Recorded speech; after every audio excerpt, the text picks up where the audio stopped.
I would say pardon my French, but I don't know French.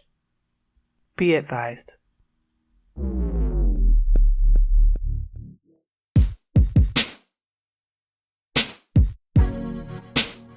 Hey y'all, I'm Jenn. I'm from Oakland, and I'm a queer, black feminist scholar. This is Daren, hailing from the mean streets of Anaheim. I'm an introvert, a novelist, and a nerd. We're early 30-somethings with 3 kids and over a decade of marriage. This is a podcast about the realities of Blackness and adult life. We do adult differently. This is That Black Couple.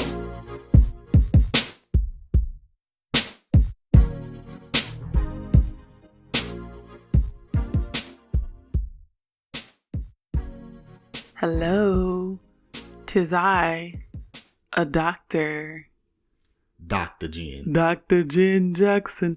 See, I still say Jenn motherfucking Jackson, but my mama said I can't call myself Jenn motherfucking Jackson, so we're just gonna stick with Jenn Marcella Jackson.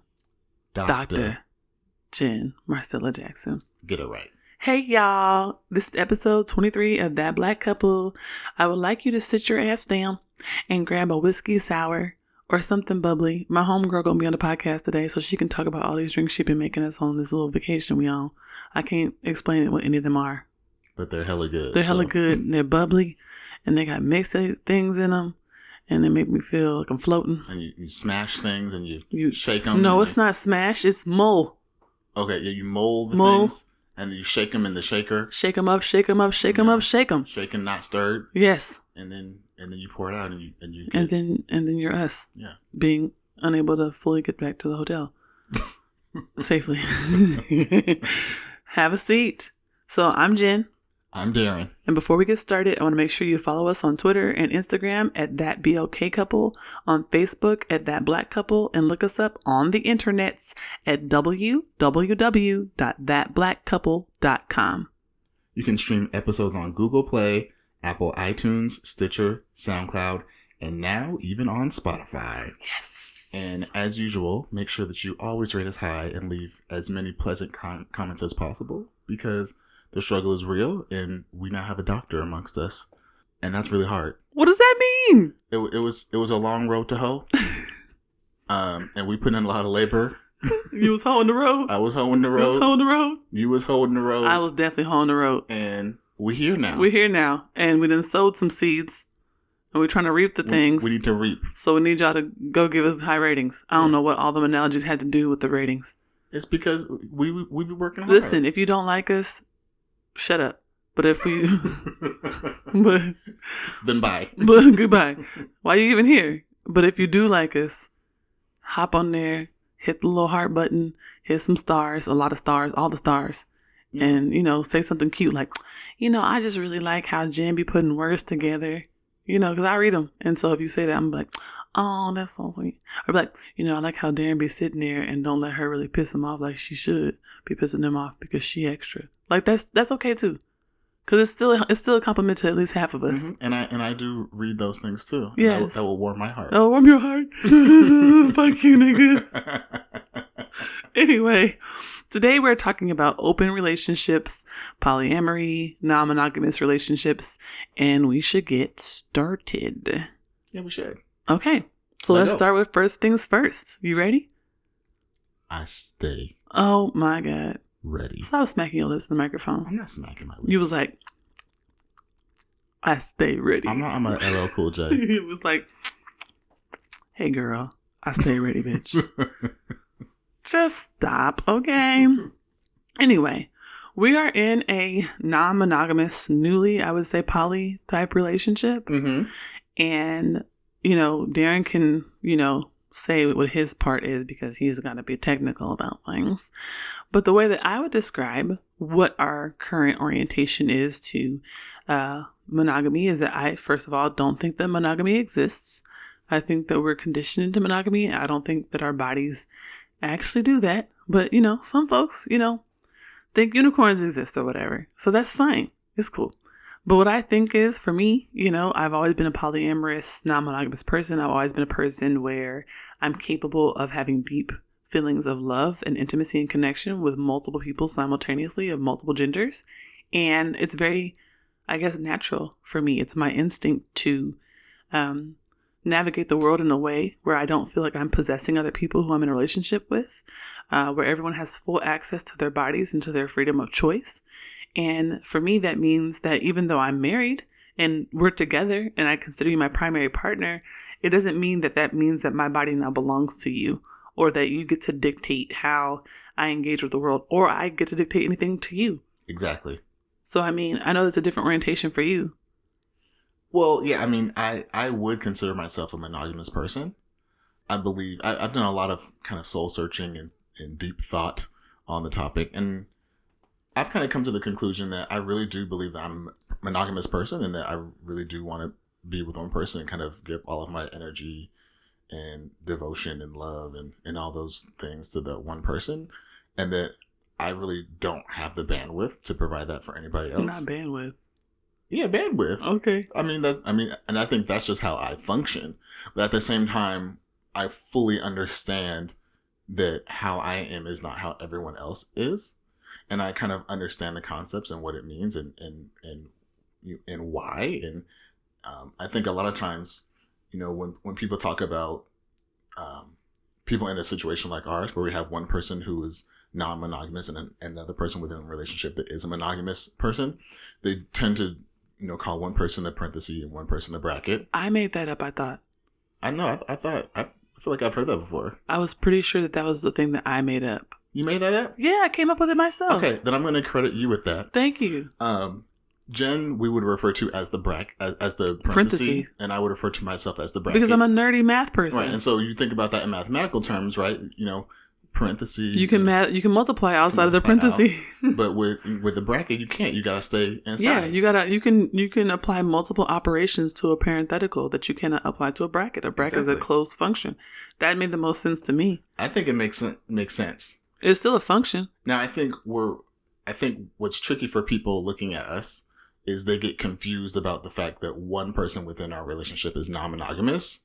And at least my experience has been that people then want to like step up, you know, in my defense or try to protect me or you know, whatever. What about Daren? How come he can? Why can't I go? Daren can do whatever the fuck he wants. And I'm consistent about this. I encourage it. I'm like, Daren, go out there and live your best life. And I think that's the thing too, is that we should talk about that today, about how people project onto relationships. And I feel like if you were, for instance, the non-monogamous person, it would be a different conversation. If I was monogamous and you were non-monogamous, they wouldn't be like, what about Jenn? Right? Because I'm feminine. I am cisgender. They see me as someone who belongs to you.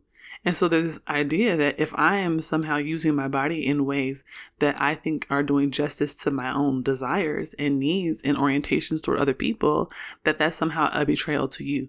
So I've had a lot of questions that people ask me, like, how does Daren feel about this? I'm like, you really think that you would be the person I would talk to about this before talking to Daren? Exactly. You don't think that he and I have figured out how this works? Well, and I think it's also this belief that somehow there's no way that I consented to it. Or either you're sneaking around behind my back. That's the big one. Or that it's just something where we agree to disagree and I don't like it, but you just put up with it. Suck it up and just say, well, right. What is that? And that concept also is damaging to me because I'm like, you think that I would do that? You think that I would be out here cheating on him? That doesn't seem like it fits with my ethos of consent and my ideas about justice and liberation for all Black people.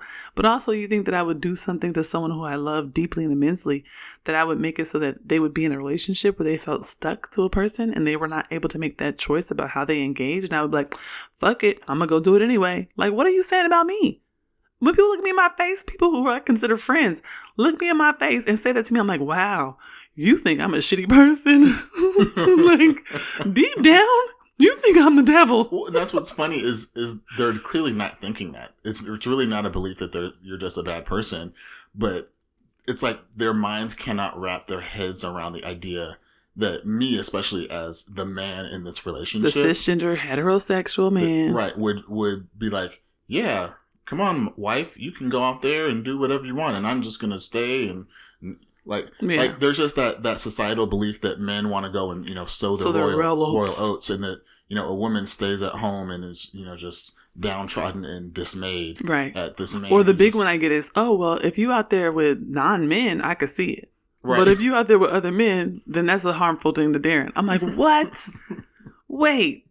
So because I'm queer, you're like, well, part of you can go and be fully free.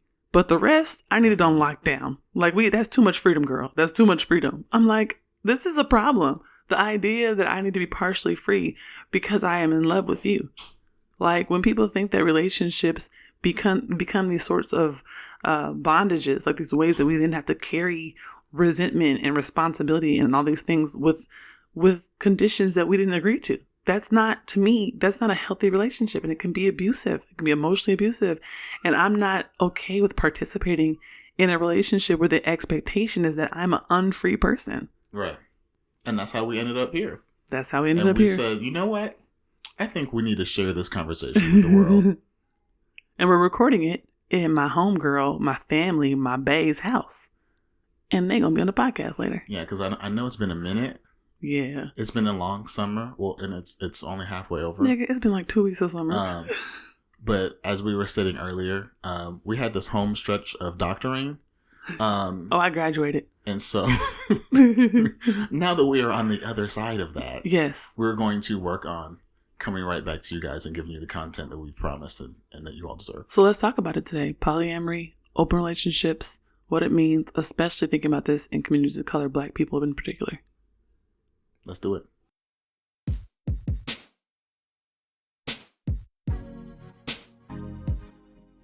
Thank you for listening. We are the proud founders of watercoolerconvos.com, a platform at the intersections of Blackness, culture, and adulting. We started that Black couple to dive deeper into the issues facing young Black millennial folks navigating the anti-Black, anti-queer, white supremacist world today. This podcast is supported by donations and patronage of our listeners and readers of our blog. You should head over there and check out some of the content when you get a chance. If you would like to become a monthly subscriber or patron and help fund our content, sign up at www.patreon.com/watercoolerconvos. Patreon is spelled Patreon.com. Please consider giving $5 or $10 per month to help us build our platform and grow our organization. We really want to hire new writers and social media people, y'all, but we can't do that without your help. You can also give a one-time donation at www.paypal.me/watercoolerconvos. All donations are welcome. You can stream the show on Google Play, Apple iTunes, Stitcher, and SoundCloud. When you listen, please consider hitting that heart button, sharing an episode, giving us a 5-star rating, and leaving some dope-ass comments. This helps us with our page views and also gives us more listeners for the show. Thank you so much. Let's get back to the show. And we are back. We back. Oh, we back. Oh, we back. Oh, I've missed that. I know. It's been too long. I know. I missed it too. All right. It is time for the conversation. As everyone probably knows, if you've ever listened to any of the episodes that we've recorded of That Black Couple, this is my favorite section. Yeah, I know. You're a nerd. Partially because I like to drop some stats on people. I like to drop some research in because I think some facts and some knowledge are important. I agree. And so, as usual, I've done my due diligence here, doing some research about polyamory and non-monogamous relationships. Pulled in some history and some facts, and I think it's some actual good stuff that I didn't know. I think that a lot of people actually don't really understand and haven't probably linked together. Okay, then school us. Stop talking about it and be about it. Okay, I'm just trying to intro. Stop talking about it and be about it. We ready. Ready. Like I said, I've done a bunch of research. One of the things that stuck out to me is an article that came out in The Atlantic, and it basically said that unmarried couples are more likely to cohabit than they were a decade ago. Mm-hmm. And the once fringe online dating scene has become more mainstream, kind of like the idea of dinner and a movie. And so what's really happening is that the way people are coupling and the way people are operating in relationships is really starting to move away from that 1950s ideal. I hope that so many people kind of still have in their minds today. That's no longer really becoming their reality. Mm-hmm. Just the advent of millennials now really coming into the forefront in adulthood. We're starting to kind of change what the quote unquote norm is for relationships. And so while some people engage in polyamory and other people have open relationships, more people are talking about those arrangements openly. Mm-hmm. So it's this idea that these are options now. Whereas before, a lot of people felt shamed, or they felt like it just wasn't acceptable and it wasn't something that they can engage in. Now we're starting to have this conversation on a larger stage where people can actually talk about them, understand what they mean and what they don't mean, right, and kind of stop trying to just hide in the dark and in the shadows. Right. So I think this is interesting because I always think about when Kathy Cohen, my advisor and now, colleague and friend, because she's a doctor and I'm a doctor, when she first was talking to me about queer relationships and like this idea of having a queer politic that's not just linked to like who we are interested in and who we desire and who we want to have sexual intimacy with, but it's also linked to the ways that we view the world and what's possible and the types of things that we imagine for ourselves and for others. And she was talking about the ways that, for instance, cisgender heterosexual kind of normative coupling is now in the minority. And that's just not the norm. The idea that you will grow up, have the white picket fence, marry someone of a different gender from yourself, and have 2.5 children and a puppy, like that's just not what people are aiming for, and people are not interested. A lot of people are like, I don't want to do that. Like, I'm just not interested in being married. I'm not interested in this long-term heterosexual coupling scenario. And so what's happening, I think, with this kind of advent of folks realizing that they don't have to do that in order to survive or to have full citizenship or to have proper acknowledgement of their love and their ways of existing, is that now there's all these different ways of being in open relationships. Like there's all these different kind of like frameworks and all these different ways that people are thinking about what it means to couple with people of all genders, of all backgrounds, but also ways to maybe decide to not necessarily couple, but to have intimate relationships that are not based in the kind of possessive ownership of monogamy. And that takes on so many forms. It can be platonic, relationships. It can be folks that have platonic relationships and are sexually intimate iteratively. There's all these different ways that people have set up boundaries and standards for what it means for them to find love. And I'm excited that we, in our marriage are able to do that and kind of, I think, sometimes challenge our upbringing, because we were both raised in the church. We were both raised where it's like, you're gonna grow up, and they always told me you're gonna meet a man, and you're gonna do that. And that's what I was just trained that that's the way you couple, that's the way you love, and that's the most valid way of being recognized and seen as justified among other people who are like you. And that to me was so harmful as a queer kid who didn't want to just love one person. Even in high school, I was like, I'm not interested in monogamy. I was never interested. And it was so hard struggling through that and knowing like monogamy does not feel good on me. It's like forcing your feet into some shoes that just don't fit. Yeah. And you're doing it because everyone tells you you're supposed to. You got to wear those shoes. And you just got to wear those shoes. And you're like, and then one day you're like, bitch, I'm tired. I'm wearing this shit no more. I'm putting on some Jordans. I'm going to DSW. I'm going to Journeys. Like, I'm not wearing these fucking shoes no more, Well, and that's what's funny, because one of the things I've researched was just like the history of the idea of being non-monogamous and what polygamy and all these things like really mean. And I found that a noted polyamory and BDSM activist, Franklin Vo, tried to chart all the different ways that you can engage in these types of relationships.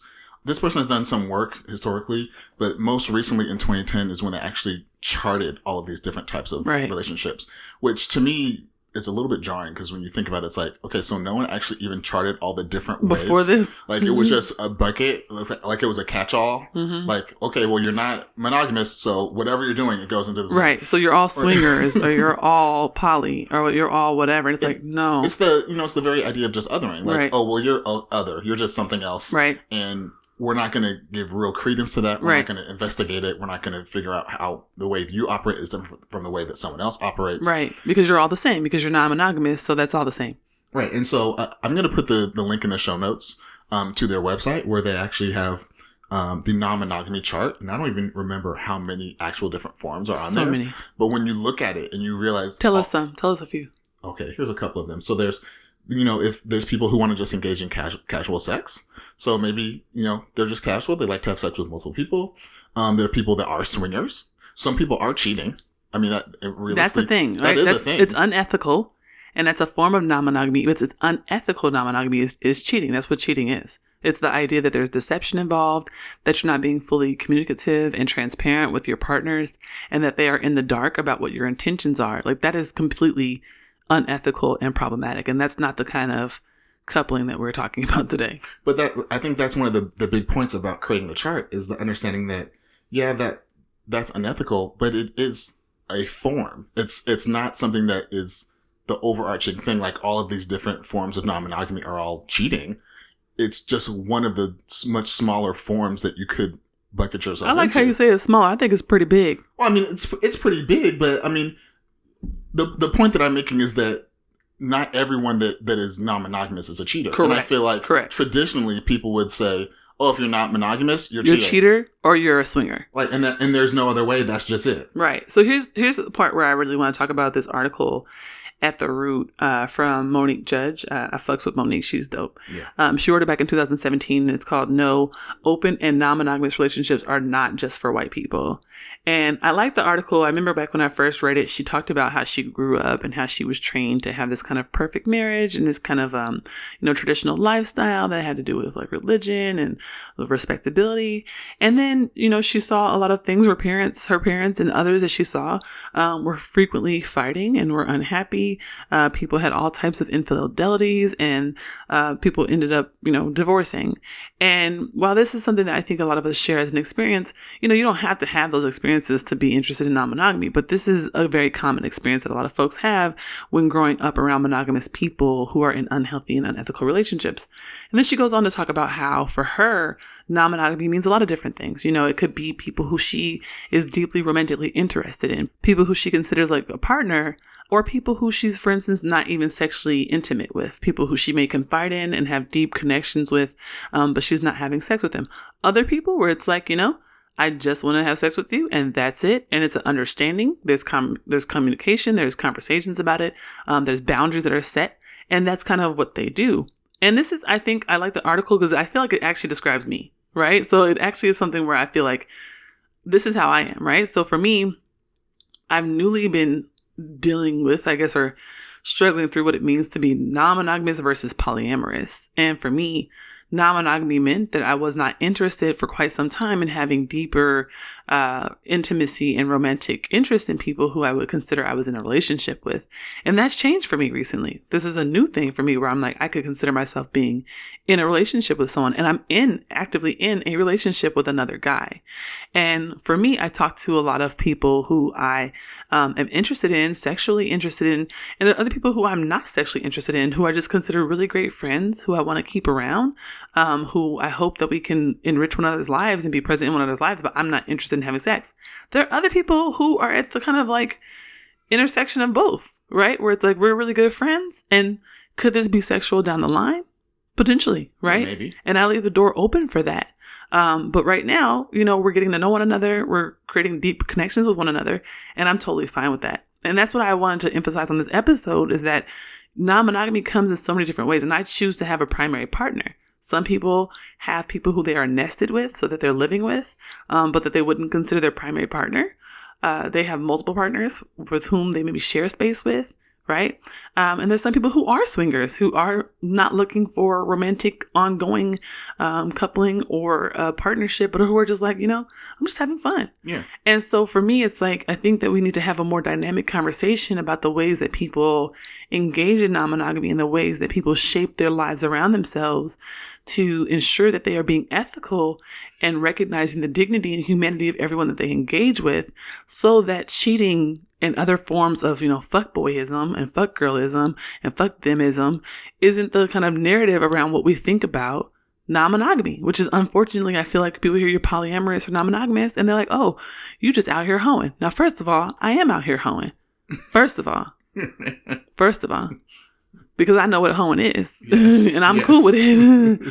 But you don't know what hoeing is. And what you think is I'm out here just, slaying that shit, here and there. I don't have any standards for myself, and that I'm not selective, and that, it's just a free for all. Like, that's not at all how polyamory and non-monogamy work when you're being ethical. It's just not how it works. And so I feel like that's the conversation I want us to really be picking at, because there's too many assumptions about what poly and non-monogamous life look like. And they're typically negative. And they typically come from monogamous people that show people. I mean, and what I will say is there's a history to that, right? So as I stated, I did my research. Mm-hmm. And it said though some ancient civilizations permitted polygamy or multiple wives or the idea of not being monogamous, the very idea of monogamy really is rooted in like Western society, and it really started really around the time of the ancient Greeks, even though they were doing a lot of stuff. They were doing a lot in ancient Greece time, and it was really permitted. Yes. But when monogamy really came kind of into vogue, it was really just the idea of it being a societal norm, right? And so, as we all know, when society has norms and those are kind of impressed upon people, then we kind of get into this kind of a mindset of, if you don't fit the norm, then you're wrong, or you should be punished, or right? There's criminalized, or we need to fix you, or you're a deviant, right? And so it's this idea of trying to get everyone to operate under the same way of thinking, and mentally we know that that's something that humans are kind of conditioned to do. Absolutely. And we all want to fit in, we want to be a part of the in crowd, and so if society is basically telling us it's either monogamy or punishment or exile or being ostracized and exiled, then we're going to sometimes try to force ourselves to be something that it's not. But what my research has also shown is that as early as 2014, the estimates were that about 500,000 people in the U.S. were polyamorous. Wow. That was really actually kind of a lowball estimate too, because some people put it upwards of like 4 or 5% of U.S. adults, which would technically be about 10 to 12 million people. Wow. And so we also have to think about this. I think a lot of times when people have these societal norms that everyone's supposed to, kind of adhere to, a lot of people just talk as if everyone is kind of on that same page, not realizing that that's like, 5% of the population. Right. So it might be someone you don't know is non-monogamous, or you don't know is polyamorous. Right. And, you could just be talking, straight out your ass. Right. And not realizing that you're talking about your friend. Right. Right. Especially if you haven't done your research to understand all the different forms that relationship can look like. Right. And I think, as you were saying, that's really why I think doing this episode is so important, is so that people can be educated and understand what it is. But then also kind of have that human element. Right. To really realize that it's just another way of life. Right. But also, I think that's all, I feel like that's incredibly important. But I also think, I want to go back to Monique's title, when she says, no, it's not just for white people. I think that I really want to have this conversation specifically around what it means to be Black and non-monogamous and Black and polyamorous. Yes. Especially in a place where respectability politics are still the expectation that you would comport yourself to, the church life, to the non-queer life, to the middle classy, moving on up, assimilative life. And, I'm sorry, a lot of young people are like, nah, that's not for me, bruh. I'm good. And I think that that's something that is unique to this particular moment of being Black and young, and at the intersections of queerness and radicality. And when we think about loving all Black people, what does it mean to really believe in liberation and love for all Black people? It goes back to I think, Huri Ziyad and Kevin Rigby have talked about this whole thing where it's my gender, is inherently Black. My gender is Black. And because our bodies, Hortense Spillers told us, we had some American grammar that transcribed gender onto our bodies. And there's something in particular about the ways that gender and sexuality and ways of being have been working to homogenize Black people in particular, to make Black people digestible or valid in the eyes of dominant white society, about white supremacy wanting to make Blackness less Black, to make it seem like it deserves to be here only because it is, gesticulating itself to whiteness. And so for me, part of being polyamorous, part of being non-monogamous is also that I genuinely love the fuck out of Black people. And I can't imagine a world where we have to just pick one person to love on. I just can't get it in my mind. Yeah, it's limiting the love that you're allowed. Right. It's like you can't love on all the Black people. And I'm like, why? And it's I believe that we do this because we don't know any better about what it means to really love people. We don't know what it means to have that generative, deeply liberatory love. The love that says, I love you unconditionally. And that's something I think is rooted in, a practice of justice. And I think that's part of the reason why a lot of us have come out as queer and have come out as poly and non-monogamous, because we're learning that a lot of what we've been socialized to do and be has been rooted in white supremacy, has been rooted in making us less black, has been rooted in making us more controlled and less deviant and less outsider and less other. And it's like, well, if we really love ourselves and we really love black people, we have to give both ourselves and other people permission to exist in their bodies as they are. And for me, it's like, a lot of us just ain't straight. We be gay. We be gay, you know? And a lot of us ain't monogamous. Well, and I mean, and you were talking about the concept of love, and I feel like that is the overarching thing for all of this, right? If you're not straight, you know, part of loving yourself is being able to accept that you're not straight. Right. If you're a non-monogamous person, part of loving yourself is being able to say, I want to be in a relationship with multiple people, not just one. And I want to figure out what that looks like for me. And not demonizing it and not feeling shame around it. Right. And just accepting it and saying, this is who I am. And it may start with some shame. I had a lot of shame. Yeah. I had a lot of shame I had to work through. But like getting to the point where you're like, I'm going to move past this shame because I know that loving myself and being who I fully am in my body and my skin is more important than what these people think about me. So I think we should talk to our friends. Yeah, let's do it. Let's do it.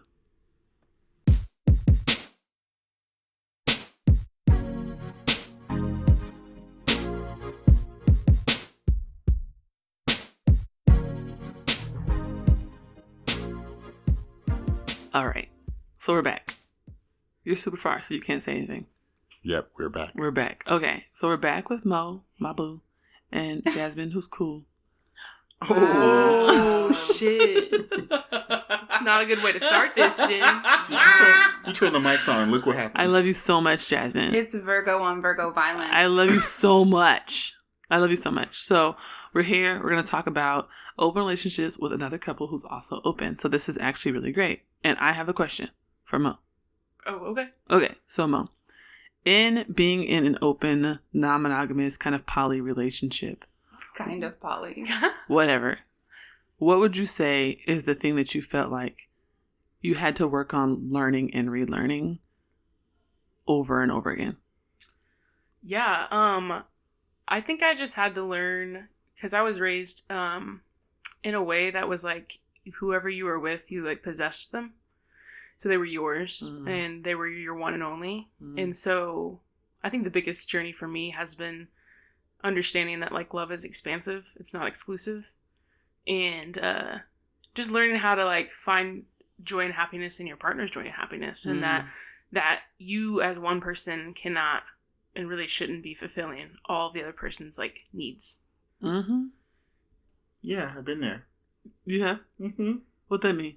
I think that's the same. That's one of the big things I've kind of had to grapple with is just because I'm with someone doesn't mean that I own their complete essence in life on this earth. You know, like everyone is entitled to their own life. They can live their own life. They can do the things that they want to do. And just because I've married someone, it doesn't now mean that I've locked them down and I've put all these barriers on who they get to be and how they get to exist in the world. Yeah, exactly. So, okay, then where do we think that idea comes from? I'm looking at you, Jasmine. The idea of ownership? Yeah. Yeah, I mean, obviously centered in patriarchy. This pervasive idea that love is about possession and ownership. And I think that when we're evaluating power, we don't realize the ways in which we're conditioned from a very, very early age to believe that about other people. And like ultimately, there's some really like clear sociological implications, right? Like a cis het man wanted to know that his wife was only with him because then he could guarantee those were his offspring and he had limited resources and wasn't taking care of somebody else's kids. But that shift happened socially when we stopped being nomadic people, right? We got rid of tribes. Industrialization really separated us and isolated us in a way that you had to know who it was you were providing for, and then it became competitive, right? My kids are going to only survive and not yours. We didn't tend and care for one another in the context of community. So I think out of that, we developed social norms of possession and control, surveilling one another, interrogating one another. Yeah. And we have an added relationship layer in ours because of our race differences. And so as a white person, the messages I received about ownership over like a Black woman's body and what she can and can't do with that was definitely something that it wasn't like conscious decisions, but it was what was like rooted and internal with me. It's white supremacy and the culture and the habits of that, and that was something that I had to quickly unlearn. Was not only this idea of like possession, but also like the race component of it as well. Do you have questions for us? Because I definitely want to answer some. I always mean, ready. I don't know. Mo, do you have questions? I have questions. Yes. Okay. Well, because I would consider myself a kind of monogamous. Like I'm not trying to be with anybody else, but I definitely understand. I'm not. What is that term y'all keep using? Ethical monogamy. Ethical non-monogamy. What about? Have y'all said ethical monogamy? Yeah, that's a thing. Ethical monogamy. Yeah. Oh, okay. Cool. Yeah. But like, what was your? Okay, I guess what has your journey been to like discovering that you are not a monogamous? Because I feel like we were raised in a culture where that's the standard, and anything that deviates from that is, you have to like unlearn and then relearn. What's your journey been?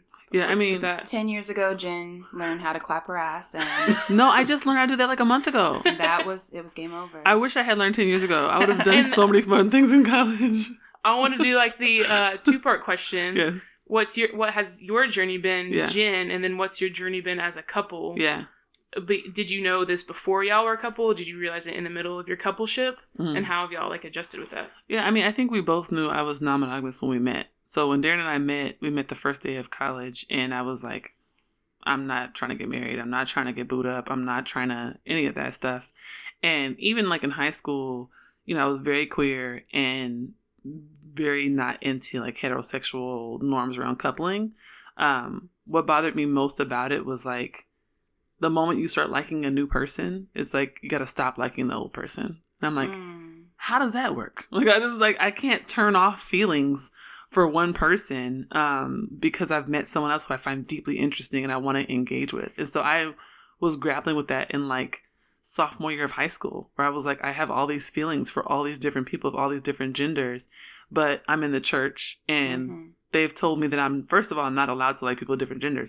And second of all, certainly not allowed to like multiple people simultaneously. So for me, I was like, okay, I'll just suppress it. So I just kind of like performed heteronormativity for a good decade or so. Yeah, it was bad. It was bad because the body's like, girl, you lying, right?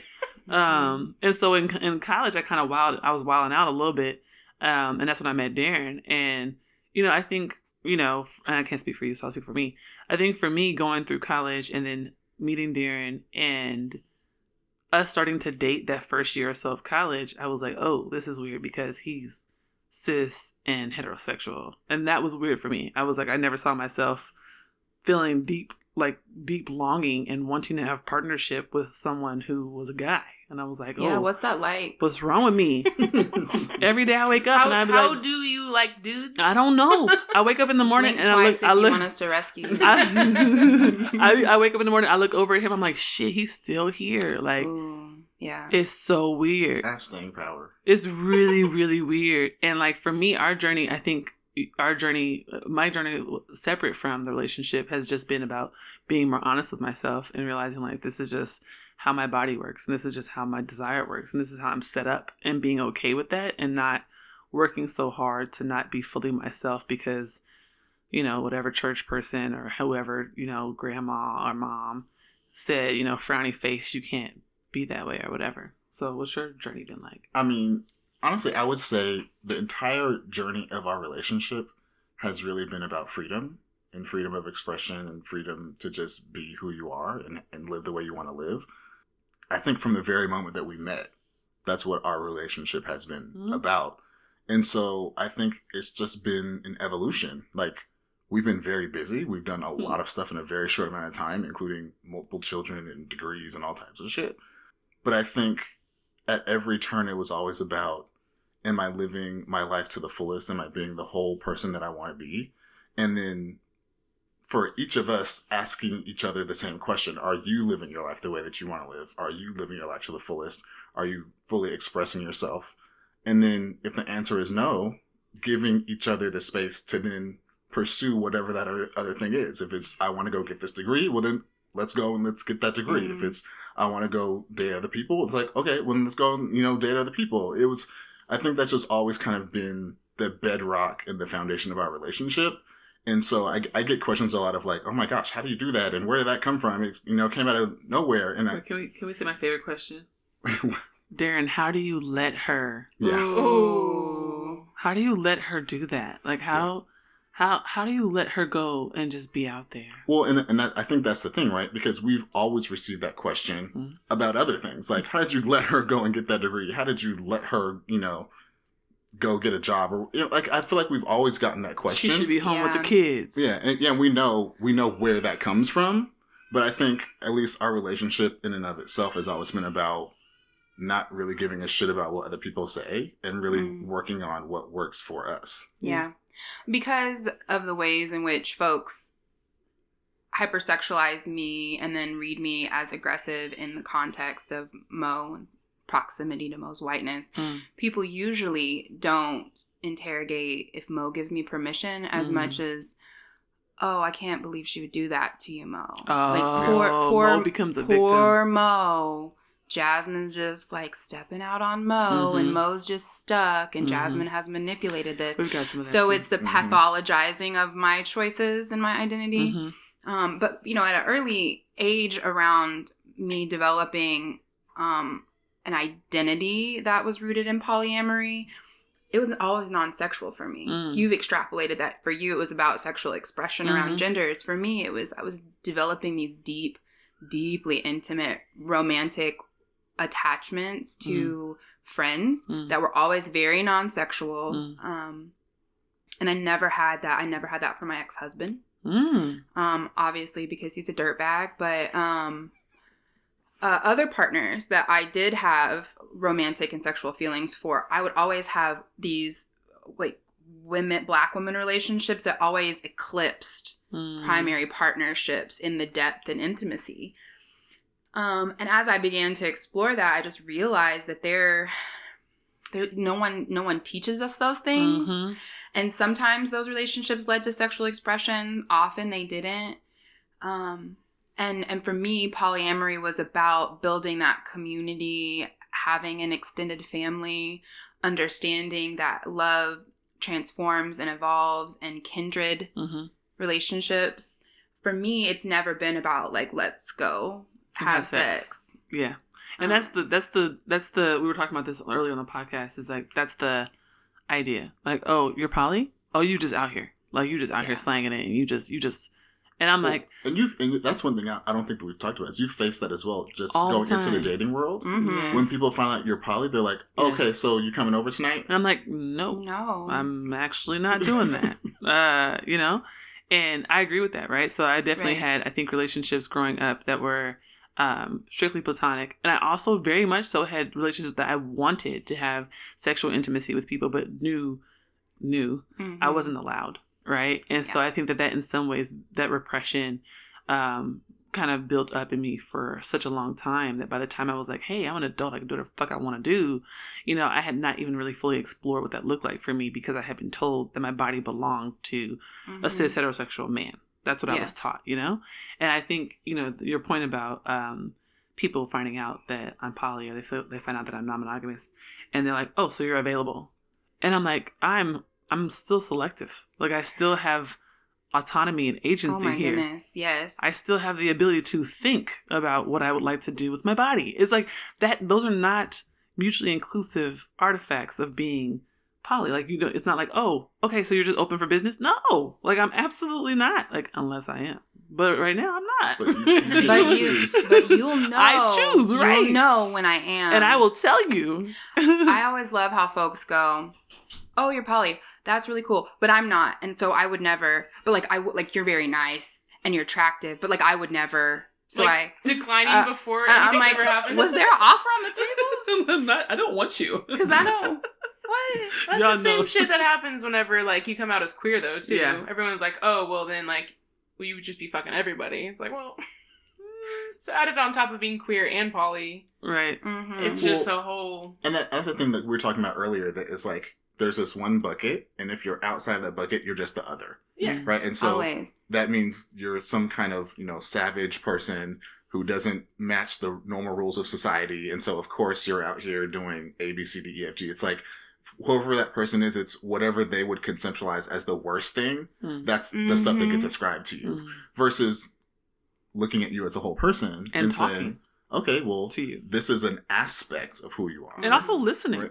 Right. Or asking questions, like... That's what I think also I often struggle with, is that people will tell me what poly is. Oh, that's my favorite thing. They define it for you. They tell me what I am. And I'm like, oh. They're like, oh, so you have a whole roster and you out here pimping. And I'm like, whoa, what? Like, I have people who really will not believe me when I say, yeah, no, I'm not doing that. I mean, I may. It sounds really fun.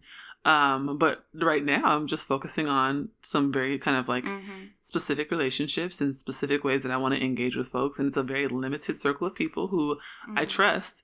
And they still be like, they give me the eye like, okay. Yes. You said like wink, wink. And I'm like, no, I'm serious. Like, I'm not. I think some of that also comes from the very ingrained Puritan habits around sexuality. People immediately start thinking risk and disease and all kinds of wild stuff. People would say to me, you're poly and you're a mom? Huh? You were pregnant when you were like dating other people besides the person who put sperm in you? ? Oh my God. Yeah, like, oh, you're poly and you're still breastfeeding? So what? it just becomes this thing. Wait, hold on a second. Hold because on one red minute. They begin to visualize my body as like a site of disease and like a channel for infection, right? It's like the virgin whore dichotomy. You can't. And mothers can't be out there fucking. You can't. Moms can't have sex. It'll get in your breast milk. How do you become a mom? I don't know. It's a mystery. How do you sustain being a mother more than once if you're not two queer people love each other very much, they buy a U-Haul, immaculate conception, and they trap a cisgender man, and they steal his sperm in a dungeon in a basement, and they put it in a little baster, and we got whole. It's like raccoon traps. Oh, for cisgender men. For cisgender men. What you got out there, like Playboy magazines in the box, like hoagies or something? It was like enter here. White privilege. We have a ton of white privilege. Free snacks in this box. Come in this box. Look, I could probably get trapped with a good sandwich.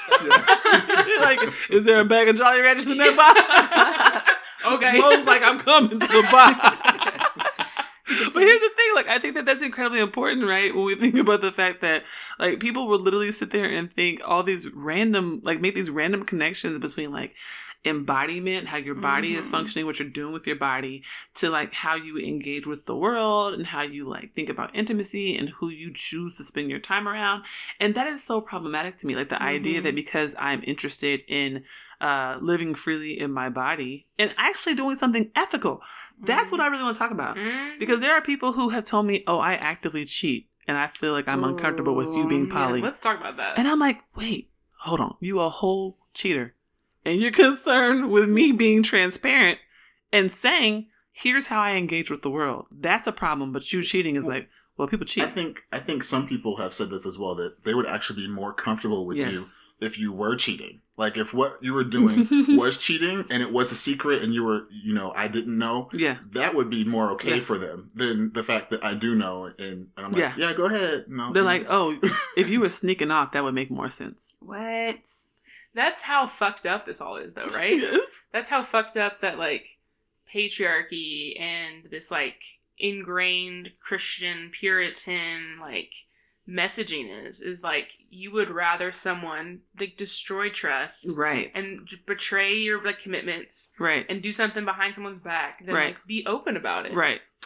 Yeah. God. I mean, I find our current social norm around relationship structures and monogamy to be so lacking in imagination.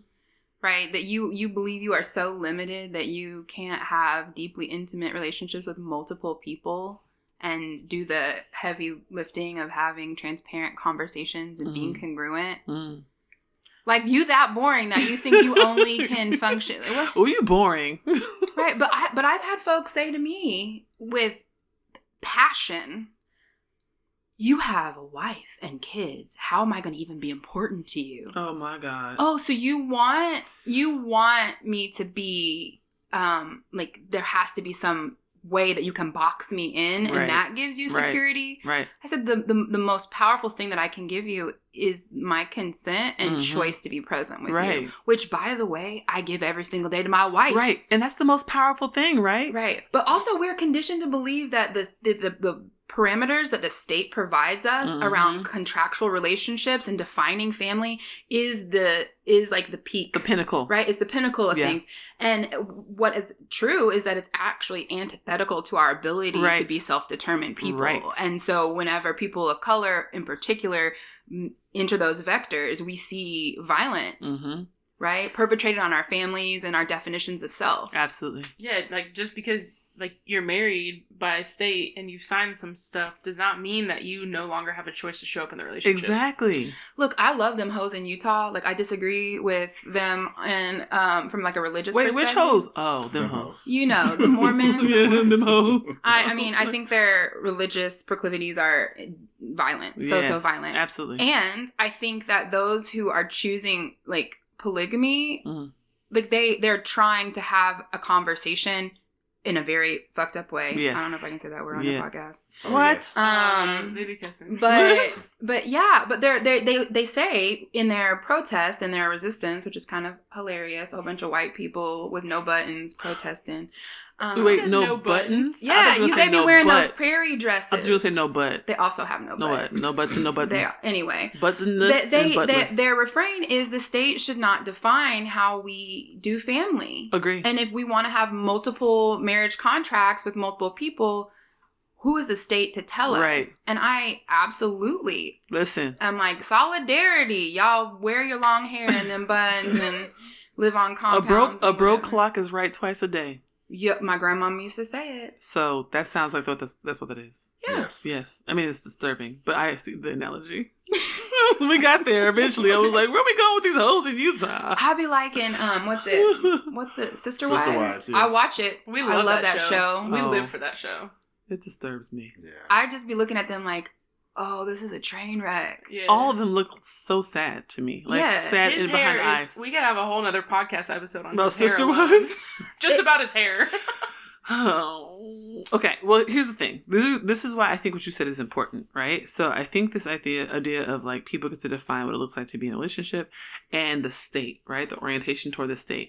This is something I've gotten too. Like, you have a whole husband, so how can we date? And I'm like, help me understand that. I don't get it, right? Like, is my husband physically here on the date with? I don't get it. I've had people say like, I'll be looking right at them, and I'm like sitting in the car with them, and they're like, what about Daren? I'm like, that just fucked up the whole mood. Like, why are you bringing him up? He not what here. What about Daren? Did he tell you that you need to pick up something on the way home? Right. Do you need some milk and eggs? Like, goods? what about Daren? And I think that's the thing, is that there's this idea that because I am married to Daren, that trumps any type of coupling, any type of intimacy, any type of engagement, and nothing else is important to me because I already am, attached to someone else. Well, and I think underlying that is there's this belief that there's a finite amount of love and there's a finite amount of attention. And so if all of that is not going into your partner, then there's something wrong. Like if Jenn is dating somebody else and is giving them any type of love or attention, I'm taking it away from somehow I'm losing out.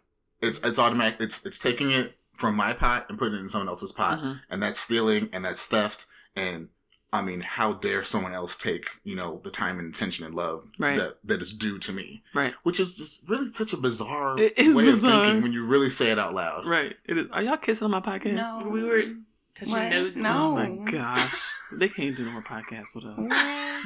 We would never. That's gay shit. This is gay shit. We don't do gay content. So, no, but I feel that like in my soul. Like that idea, that notion, because we get that a lot. Like, well, what about Mo? What about Daren? What do they do whenever you're out here with your people? Like, we are living our whole ass lives is what we're doing.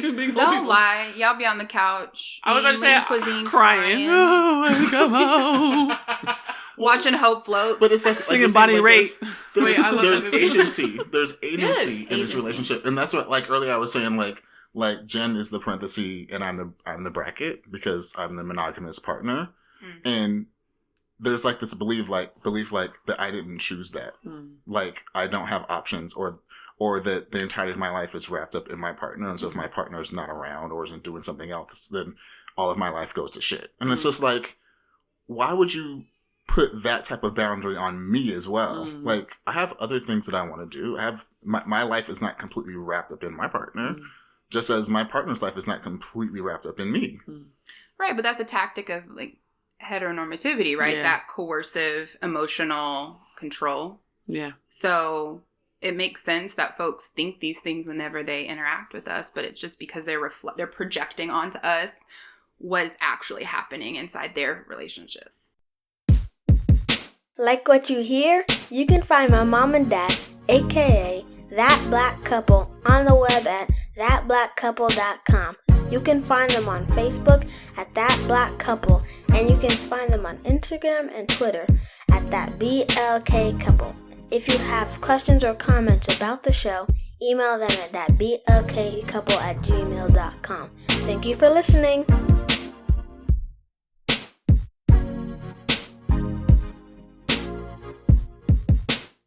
What's like, from each of y'all's perspective, the thing that you would like people to take away from this episode when they think about like open relationships and non-monogamy? Ooh. I think that it's something that you have to be super intentional about and measured. I think that I see a lot of people coming to me in failing relationships who want very much to figure out what the blueprint that I use for polyamory, because they think it will save their failing relationship. And I typically say, this is the best way to fast track your divorce, which is probably going to happen no matter what, but right. And so I think that polyamory, and I want people to understand that it's an invitation toward a deeper intimacy with yourself, more clear articulation of your desires and needs in the world. And it's about being able to hold much more than we've ever been told that we're capable of. Which sounds like super... That was amazing. Poetic. That was cute. But it's labor. Yeah. It is the labor of being in community with one another, and it's not just like some fuck fest and kumbaya. It's a lot of really hard work. Check my text messages. Oh my God. That's why I told Daren earlier. I was like, that just sounds like too much work. I like props That's where I am. Yeah, we be working out here. I think my answer would just be that I just think that every iteration of family is valid. And just because our family doesn't operate the same way that yours does doesn't mean that like we're not a family. And just pushing back against that idea that like marriage is the pinnacle, and like if you've achieved it, then everything is good. Like and you win at life. And it's just like I don't believe in that. I don't think that that's true. And I think that our family is just as much as valid as yours. Is just as much as valid as the next person's. And that I just think that gets lost whenever we start talking about open relationships and people get curious enough to like say some shit to us, because they just see us as different. And instead of having like compassion in the questions, they just want to know like how fucked up we are or something. You know what I mean? And it's like, no, we're good. It's funny because you said like people think like a marriage is like you won at life. Yeah. And I immediately actually thought of the game of life. Yeah, and you think about when you think about like socialization, right? It's like, okay, you go through life, you get a job, you fill up your car with kids and a partner, and then you drive off and you win the $1 million in the big house. You know, it's like, and that game is literally the colonial house. Yeah, the colonial. Yeah, the colonial is the one you want. Yeah. And that's basically what it is. It's conditioning you to say this is the way that you win at life. Right. And I would think the thing that people should really take away is kind of to what Mo was saying is like, live your own life and win at your own game of life. And that's going to look different for everyone.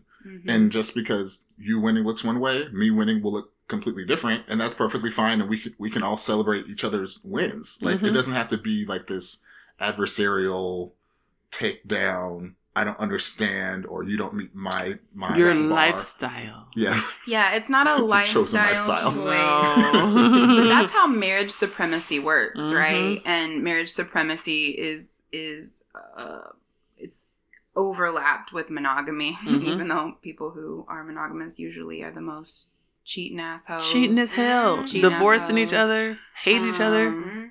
But that's how the hierarchical power situation happens, right? All of us who, but one of the other things that's important to state is that queer folks were excluded in so many ways around how to define themselves and family.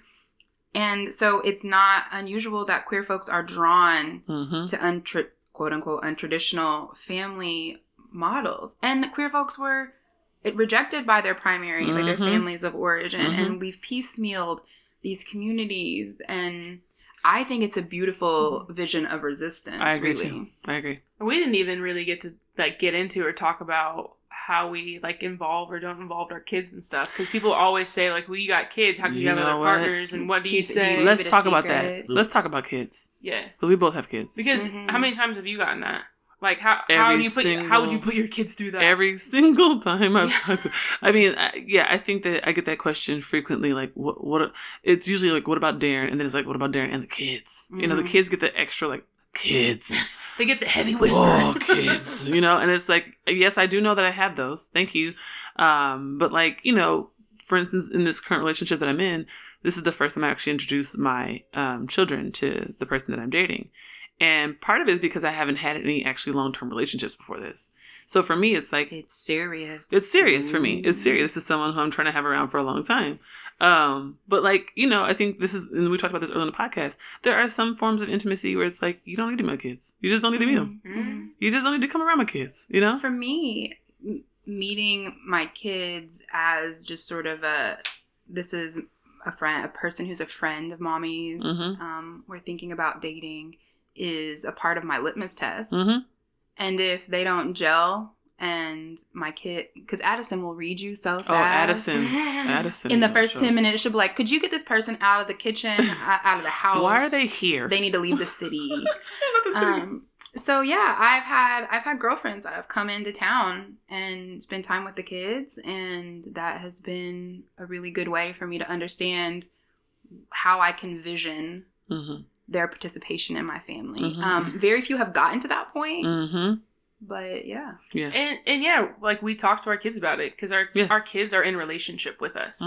And that's something we talk about on our podcast a lot, is treating the kids like they're their own people. Because not they're humans. Yeah, not like they're some, these entities we keep things from. We are in a constant moving relationship with them. Just we're in a constant moving relationship with you and I. Yeah. And there are folks who will ask, do your children know that you have sex with other people besides Mo? Which is weird. I don't really talk to my kids about but Mo and I... Hey, y'all, I had sex last night. Well, we do. I know, but we don't. We do. We do. But that's what I'm saying, is that in lots of very monogamous heterosexual relationships, some of those kids don't even know mommy and daddy have sex themselves. So it's why do you assume? Yeah. Do you ask heterosexual monogamous couples, do your kids know that you're fucking? Because I think you're fucking. I don't know. But yeah, I actually am pretty honest. Yeah, mommy sometimes has sex with other people. Yeah. So I've had that conversation with our oldest. We've talked about it with Logan, who's 11. And so we've talked about sex and what it means if I'm interested in other folks. And he's had all the opportunity to ask questions. He didn't give a shit. He was like, yo, can I go over there and play Fortnite? That was all he cared about. But for Cameron and Jay, Cameron being 7 and Jay being 5. So we've dibbled and dabbled with Jay. But the questions that we get back sometimes is okay, he's not all the way ready to have the full conversation. And so we kind of introduce Cameron and Jay to our friends, and we've talked about the fact listen, people have sex. We're gonna be chill about this. This is not a big deal, right? Yeah. But what bothers me about this is people don't realize the kids are much better with this than these grown ass adults. Totally. It'd be the grown ups walking to you at the fucking movie theater, at the nail shop, at the Waltz home grocer, and I'm like Kroger. I'm like, why do you care? My kids are not pressed. My oldest son was like, listen, let me know when I can go over there with you, because I heard they got all the games. That was the end of the conversation. And that's the thing, as I feel like we talked about how people have all these issues and they don't understand, and they have all these questions, and I feel like if you engage with your kids at this Mm-hmm. early stage during their formative years when they're trying to understand how people are supposed to work in relation to one another, it's easy for them to understand. It's easy for them to grapple with and take. Also, I think what's important as a larger lesson in life about how to interact with people. It's when you don't engage with these topics or have these discussions with your kids until they're fully grown, when it becomes a problem because they've already formed in their mind a relationship means X. And then if your relationship is a Y, it's like, okay, well, how? What's wrong with you? But I feel like our kids, in the way that they've grown up and what we've talked about with them and what we've exposed them to, they get it. And it works just like any other thing with growing up and teaching your kids how to be in life. It's just another, it's not like this is some other really weird lesson that they need to learn. Right. It's just like, it's growing up. You normalize it. Yeah. Yeah, I mean, and it's obviously those conversations happen in a way that is psychosocial and appropriate, right? Developmentally appropriate. But the other thing that's really beautiful is we've been able to model to our children how they have this rich collective of resources. Sometimes I'll be like, I don't know, mommy isn't into that. Go ask Momo or go ask whomever else. And having people who I trust and I have intimate connections with, and Mo has this reciprocity and mutual respect because there's been rapport built. Yeah. Our kids have more, not less. More. Right? More. I totally agree with that. And I love the fact that we have a snoring dog on the podcast. Yeah. Oh, Can you hear Bruce? Yeah. This is a new level. It's the cutest thing I've ever It's heard. our fifth co-host here is Bruce. Yeah, just so y'all know, the breathing sound is the puppy. Snoring. Snoring. Rat terrier snoring so hard. He's so adorable. So we should post a picture on the Oh, totally. Oh, Instagram. definitely. Yeah, he's in my lap right now sleeping, and he wants to also talk about polyamory and non-monogamous relationships. So I think all that's important. I think especially the bit about kids. But the truth is, like, kids are way better at this than we are, and I think this has that been proven in like every case. Right. When you talk about being queer and what that means, children get it. They understand it. It's not a difficult concept. It's adults who haven't grappled with what that could mean. Who are set in their struggle. ways. And I think that also we don't offer kids enough grace. We don't think that kids... Young people are just so expansive. Right. They have to be socialized toward violence. Right. Like we have to do that work. Right. We break them. Right. People are like, oh, I had to teach my child how to be an ally. Your child was born knowing how to be an ally. And you taught fucked them up. Yeah. Right. Exactly. Right. And if it wasn't you not having those conversations, it was someone else. Who you had them weren't having around the actively. conversations. Right. Because the messages were coming through, but now you want a whole Now list you're like, oh, of wait, books no. on how to teach my Like, child. oh, wait, how I got to a be- parent now. Could you help me teach my child to be queer friendly in 5 books? Oh, now you want to help. 5 books. But make sure they're diverse, and I want to make sure one has a disabled child in it. Oh, my gosh. We get this all the time on Parenting is Political. Oh, my yeah. gosh. Which, no disrespect to people who are making attempts, but also, wow. Yeah. This is how neoliberal reform works. Okay, so that's the point. I want you to say this, right? Tell us everything that you want us to know about Parenting is Political, where we can find you, your handles, all that stuff. Yeah. So Parenting is Political is a podcast about parenting and stuff. And so we just recently have our episodes up on Stitcher and Spotify and our website and on Apple Podcasts. You can follow us on Instagram at the Parenting is Political handle. Just Parenting is Political. We have a Facebook page and website is parentingispolitical.org. Anything else that I left out? I mean, I'm smart and pretty. You are. Both of those things. Yes. Even when you make that face. And Mo did leave that out. Yes. I did. So, just make a note. Jasmine is smart and pretty. There we The go. end. The end. So thank y'all for sitting on us. So love y'all. That was so good. Thank y'all for listening. Before you go, make sure you follow us on Twitter and Instagram at thatblkcouple, on Facebook at thatblackcouple, and make sure you look us up on the internets at thatblackcouple.com. Bye. Bye. Bye. Bye. Bye.